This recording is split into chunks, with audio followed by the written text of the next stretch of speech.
Pre-emptive defence यानी pre-emptive strike, दुश्मन के हमला करने से पहले अगर अमेरिका को यह लगेगा कि ईरान हमला करने वाला है तो जहां से हमला होने वाला है वहां जबरदस्त पलटवार पहले ही अमेरिका करने की क्षमता भी रखता है और इसका संदेश मार्को रूबियो ने दे दिया। लेकिन बात सिर्फ कामिकाजी ड्रोन या वन वे सुइसाइड ड्रोन की नहीं है कि हथियारों से लैस ड्रोन एक तरफ ईरान से उड़े तो उनका एक ही मकसद है कि दुश्मन के ऊपर जाके गिर जाना और वहां पर विस्फोट के बाद उनको मार देना।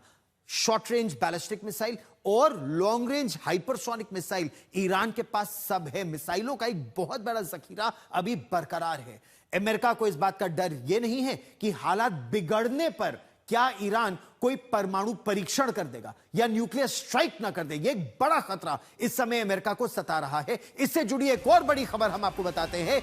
इसी आशंका को दूर करने के लिए अमेरिका की वायुसेना का जो न्यूक्लियर स्निफर विमान, ये जो विमान हम आपको दिखा रहे हैं, इसको अमेरिका में न्यूक्लियर स्निफर एयरक्राफ्ट कहा जाता है और ये यूनाइटेड स्टेट्स एयरफोर्स का WC-135R कांस्टेंट फीनिक्स विमान इस समय तैयार है। ये विमान अमेरिका से यूरोप की ओर अभी रवाना कर दिया गया है। इस विमान की क्षमता क्या है?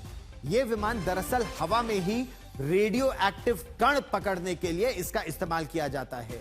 अमेरिका को आशंका इस बात की है कि उसके हमले के डर से कहीं ईरान पहले ही कोई हमला ना कर दे और अगर यह हमला हुआ तो कहीं एक टैक्टिकल न्यूक्लियर स्ट्राइक ईरान की तरफ से ना हो जाए।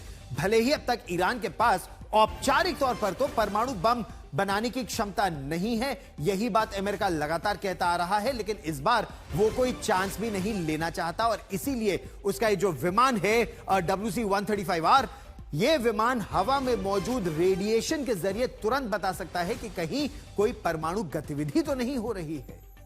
इसके मायने क्या है?